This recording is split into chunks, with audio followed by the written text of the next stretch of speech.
Hello.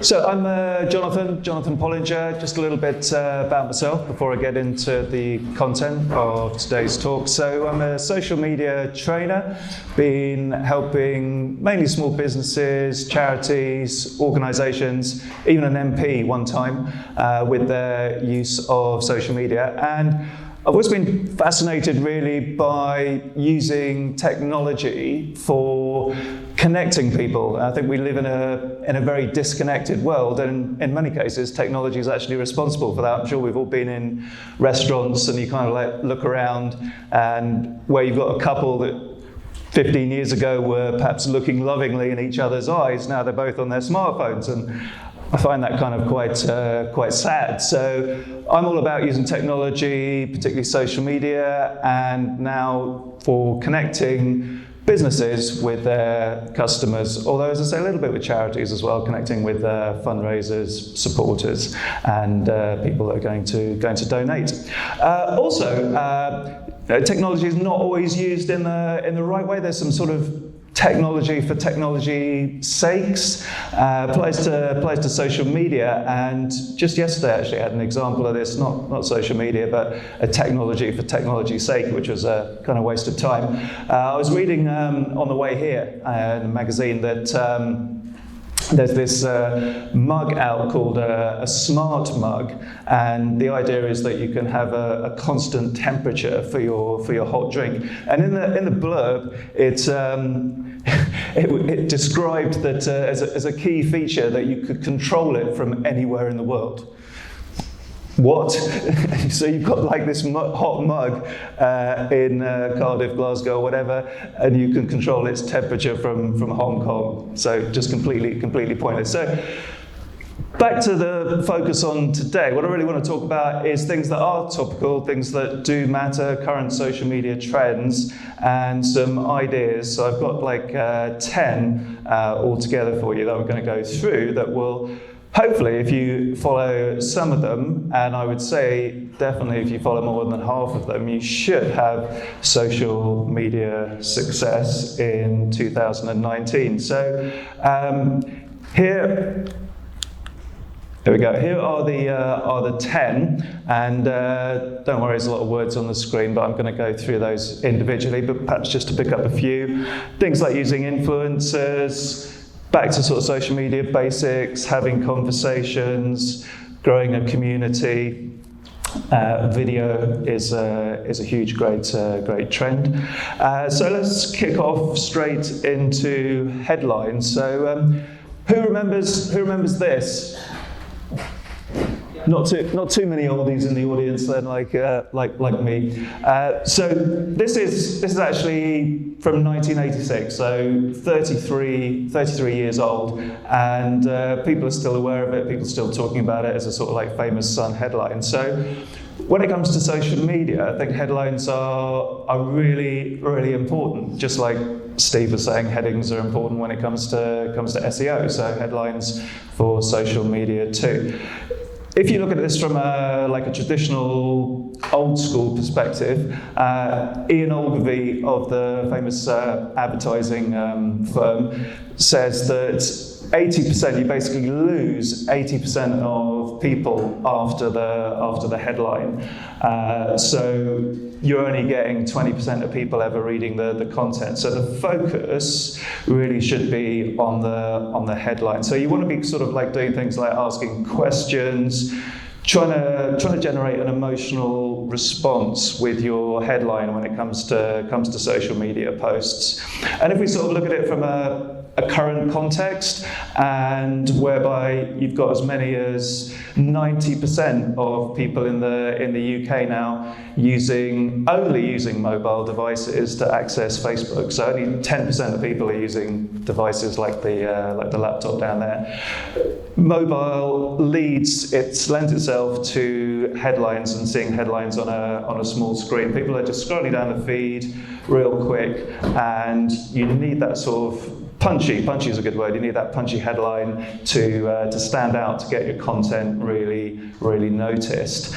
And why not use your SEO tools to actually figure out what search terms people are searching for, and perhaps use some of those terms and words in headlines. So if we look at next one, which is kind of related, which is more really about the content. So this is to do with stories. So I want to approach this from sort of like two different angles. So even if you've just got a very short amount of text, it's a good idea to try and tell a story. I mean, it's impossible on Twitter really with 280 characters or very different. But telling stories on Instagram, this is a sort of particular trend that's working very well at the moment. So rather than just sort of like snap a picture or a video, bash up a bit of content around there and chuck in tons of hashtags. Think about telling a story, tell the meaning about the picture or the video that you've uploaded. And also we have, this is a good use of technology now, we have things that are actually called stories. So Instagram stories, part of Instagram now, hugely popular, really, really fast growing. Facebook have their stories, LinkedIn are working on stories. Twitter kind of have moments which aren't really the same thing, but even they are supposed to be working on a different type of stories. So use these formats, particularly Instagram stories, because you're sort of tapping into something that's hugely popular. People enjoy stories, and there are even some predictions out there that stories might even replace the news feed in due course. So try and look at things from a stories perspective, and I think it's probably particularly important when it comes to SEO. So it's not like chucking tons of keywords into your social media post. Yes, keywords are very important, just as they are on web page content, but do try and work in a thread. You know, stories basically got a beginning, a middle, and an end. So try and work that in. So next up is video. So I think we're still sort of really reticent, almost maybe a bit shy when it comes to video. It's just our culture, I think. I was over in, lucky enough to be in LA, I've been since, but way back in 2009, when the iPhone hadn't been out for long. And I went to a few different sort of public events and sporting events and stuff. And then, so, you know, all that time ago, 10 years ago, people were walking up to other people, bloggers were basically walking up to other people and doing phone interviews or video interviews using their mobile phone. We're nowhere near that sort of comfortable level with the technology. I mean, I think we're probably even still a bit shy about taking photographs and being the subject of photographs. So try and think video. You know, do it today. Take some video, shoot some video, me or whatever, or anything that's happening around the event. Probably find something more interesting than me. But one thing I would try and say is to get over the hurdle of using video. Try and think video before photo.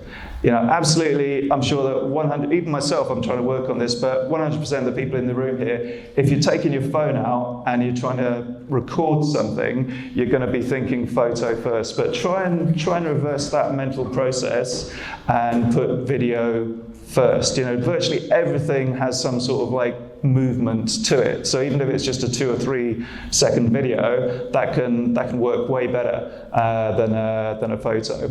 And whilst we're at it, just a reminder, I am a social media guy after all, that the hashtag for this event is hashtag Glasgow SEO Meetup. So make sure you plaster that over all your videos and photos. Just a little bit more about video. It really does lend itself to the whole mobile thing. As I said, people are consuming content on mobile devices, and it's just like so easy for you now to use a mobile device to shoot video. You know, showing off a little bit, but my nice Samsung phone, it even takes HDR video, incredible sort of like resolution and quality. So there's no excuses when it comes to the technology, because we basically just all carry it around in our pocket. But how many of us actually shoot video? If you're serious about using social media, you really should be taking video every day. So try and get into the habit of that. So next up, some people laugh when I sort of talk about emojis being a trend, but I honestly think they are, and I would really encourage you to use them. They provide colour, even context. They provide more meaning to any sort of social media post that you're putting out there. The word emoji, it comes from emotion. They also provide emotion. You can turn something that's rude into something that's funny just by using an emoji. So try and use emojis. And again, there's no excuse really when it comes to the technology, because pretty much every single keyboard out there, even if you've got a phone that's a little bit older, it's got emojis on the keyboard, and then you've got apps like WhatsApp, for example, that it's actually built into the app. Hell, even LinkedIn, which is supposed to be a very professional, formal site, they've got emojis on their Messenger, the messaging system within LinkedIn. So even somewhere like that, like LinkedIn, which, as I say, is generally regarded as formal, I think it's absolutely fine to use emojis. More than fine, I would encourage you to use them. People do respond to them, and it's all about trying to generate that emotional connection with your audience.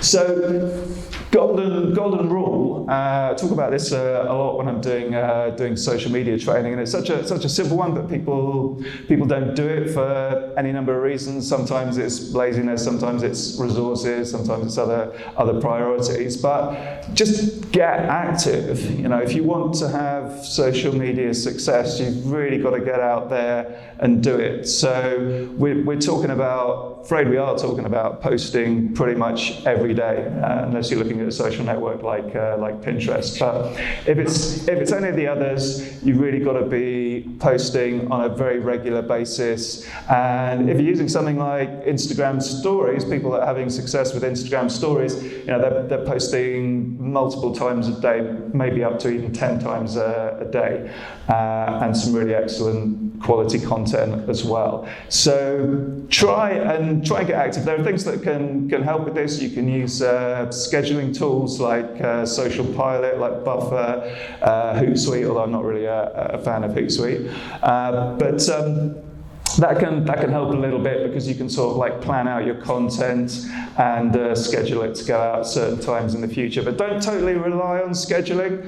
And whilst we're on the subject, generally, I'm not one for automation. It doesn't really sort of come across as very authentic. And I would encourage scheduling, because, as I say, it's a time saver, but don't over rely on it. You need to be paying attention to those conversations and other stuff that's actually happening on social media, and also you can have the ability you want to react to stuff as it's actually events as they're actually happening. You want to do things like reply to potential customers real quick, so that you're not going to lose that sale. It's amazing actually how many big brands that I see on a regular basis where people post something. Instagram seems to be ripe for this kind of stuff, where people are literally crying out to buy from them. I saw one the other day from Alton Towers, and they were having a 20% off ticket sales, and people were asking, where can they get what's the code? Where can I buy these tickets? And Alton Towers just weren't responding. So what's the point? What's the point of even doing your Instagram post in the first place if you're not going to respond? So you have got to be really active, both with posting and replying to comments. Make sure you reply to them all. And also fast as well. You've got to reply to them fast. There's one, come on to her in a minute actually, there's a social media influencer I know called Amy Barlow, and she gets around about 400 to 500 comments on her Instagram post.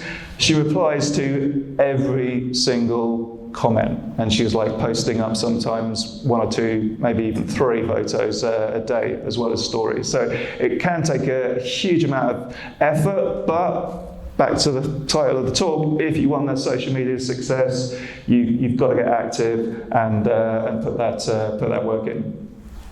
So, boosting posts, advertising. This is now a absolutely crucial part of social media success in 2019. It wasn't in 2009 when I started helping businesses. Then you could kind of like fire up a Facebook page, stick a post on there. You could almost literally say, you can almost literally say, buy my stuff, and not even put a picture or a video or anything of your problem with the mic here? Oh, yes. Okay, thanks. Thanks, Carl.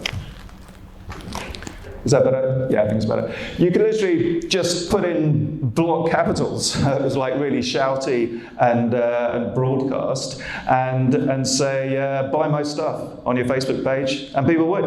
Or come to my coffee shop, and people would. Not anymore. So advertising, you got to use advertising really for its key ability of reaching a targeted audience, the exact audience that you want according to age, location, their interests, and lots of other stuff as well, to be successful now. You're just not going to cut through all the masses of rubbish that's out there, and also the masses of really good content that's out there. There's so much content on social media. News feeds are basically flooded, as well as stories beginning to get flooded. So to cut through all of that, to reach the people that you want to reach, you have got to think about boosting posts, to use the jargon. You need, as Craig pointed out in his talk, actually, you've got to spend money. You've got to spend money to make money. Those businesses that are basically total sort of like social media businesses. Huel, I don't know if anyone knows Huel, H-U-L-E, it's like a supplement food protein drink thing. They're a social media business. Without Instagram, they wouldn't exist, but they're spending huge amounts of money on Instagram ads and Facebook ads. But it's kind of like, if you've got a business model where you can spend £1 to make £5, why wouldn't you do it? I know a lot of small business people that I come across. They're kind of reluctant because of just what they're used to, and they think that Facebook and other social networks should be free. But I'm just here to tell you that the new reality in 2019 is that you're just going to find it really, really difficult to be successful without looking at ads. And you don't necessarily, I wouldn't say, yes, you need budget and a reasonable budget to do really well, but starting off, really sort of like small money. You don't really need to spend a lot, maybe £5 a day. And whilst I'm at it, a good tip is to try your campaigns over a week. So many people sort of come to me and said, Facebook ads are absolutely rubbish, Jonathan. I blew 50 quid and didn't get anything out of it. And it's like, well, how long do you run the ad campaign for? Oh, just a couple of days. Just not going to work. The way Facebook algorithm works is that it's going to take time to actually adjust to your advert, find out who's clicking on what, who's doing what with your ad, and then put that ad in front of more people, more correct people. So you do need to run it over a week. And if you run it over a week, you can always compare and contrast then with future campaigns. So the next one is conversation. This is another sort of back to basics one, really. So have a conversation with people. That's the whole point of social media. Always has been. If you think about technically, because I know you SEO people are all very technical, it's kind of like the whole basis of any social media platform, in that you can have a response, you can engage with people, you can interact, and now you've got tons of things on stories like quizzes, polls, you can ask people questions. On Facebook, you've got the basic stuff like you can put up a post, and then loads of people can comment underneath it. So this is a dialogue. On Twitter, that's much more sort of natural conversation because you put out a tweet and then somebody else can reply to your tweet. You put out a tweet with a question, somebody else can answer. Or even better, you search Twitter for people asking about your product or service, and you reply to them. You find the leads and reply to them. It's all about having a conversation. Use those built-in features, that USP of social media, to be successful with this conversational approach. It's amazing really that social media for business has been around for 10 years plus, but there are still even big brands out there who are basically just using it as an amplification broadcast tool to spread awareness of whatever it is they want to spread awareness about. And it'll work to a degree, but they're just kind of like missing the point and not really utilizing social media to it's not making advantage of its key strengths, and therefore they're not benefiting by as much as they should do. So remember the conversation. So community, this is a big sort of theme that Facebook are focusing on at the moment, having a big push on Facebook groups and LinkedIn as well. They're just currently going through a revamp of their groups, and this is where you can sort of like build up a community of existing or potential clients, people that are very passionate about a particular topic that your business is related to, or it could even be around a cause that you convert into a business, or a hobby that you convert into a business. I'll give you two examples of people that I've helped. Vegan Food UK, check them out for a really, really good example of a community that has grown using social media. Basically got from zero in their Facebook group to over is it 20? I can't remember if it's 20 or 100. That might even be 100,000 now, actually, in less than 4 years. But a lot of people anyway in a group. Another one is any ladies interested in running out there. There's another one called Run Mummy Run. Again, all sort of driven by social media and people coming together through their joy and interest in running. So all of these tools, Facebook groups, LinkedIn groups, they're free. So it's a fantastic way to bring those people together, and then at some point in the line you can monetize that with merchandise or sponsorship deals. If your content is good enough, the money will come. So definitely look at creating a community. So this is Amy, who I mentioned earlier. So this one I'm going to try and make a sort of like dual point here. So one sort of hot trend at the moment is to use what's called micro-influencers. So this is quite a different and a new approach. Influencers have got a particularly sort of bad rep at the moment, but the fact is it still does really work. So as an alternative sort of like marketing method, if you want to find people that are interested in whatever it is that your business provides, and basically get them to promote it, to talk about it, to help raise awareness on their own social media channels. There are a lot of them out there that will be able to help you do that. There's even agencies now like Goat agency is one who actually specialise in matching businesses with influencers. And the other point is that you could even follow Amy's example of basically using Instagram to create a career. When she came to me for some advice on how to pick up a Instagram following, she had less than 1,000 followers. That was just like 3 years ago. Moved to London, got 20,000 followers. 3 sponsorship deals and runs a lot of fitness training. Most of her clients coming via Instagram. So quite a few examples I've dropped in along the way there of where social media has been a pivotal part of people's, not even necessarily business people, because a lot of these people, they're just following what they enjoy. But it can really power people and businesses to their own success.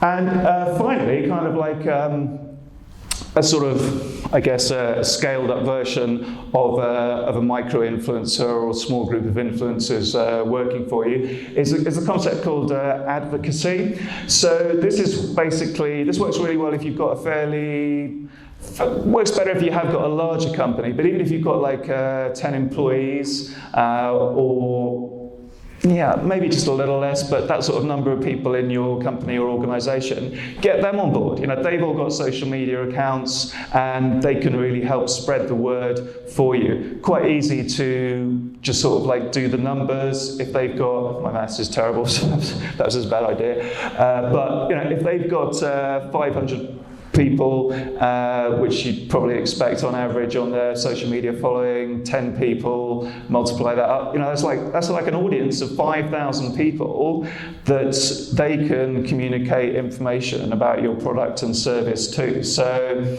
employer advocacy is kind of like the buzzword around this, so possibly get your employees involved, friends and family, another avenue. Or increasingly what some businesses are doing, having sort of like super fans, as they're sometimes called. I'm actually a member of one such group. There's an app in Bristol, based in Bristol, called Hug, H-U-G, where you can sort of gift people coffee via an app. And so they have a group on Facebook called Power Huggers, of which I am one, just because I'm non-paid, but just because I love the concept. Love the product, happy to promote them, as I guess I am now, and use the product, use their app, and provide feedback on it. So hugely powerful if you've got basically regular people, I guess, acting as advocates for your brand, business, or service. So that's pretty much it. Just before we get into the questions, just a little bit of other things that I can offer you. I do social media training, but I do like tons of free stuff as well. So I do a daily update delivered via WhatsApp on all the latest social media news. So got to write that later.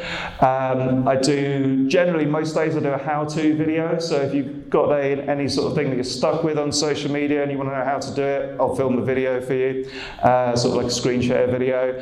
And I do a weekly live Facebook Live show where I interview somebody from business or social media called The Social Media Show, and it's also a podcast. So if you look for the hashtag social media show, you'll find that on your favourite podcasting app or on Facebook. So thank you very much.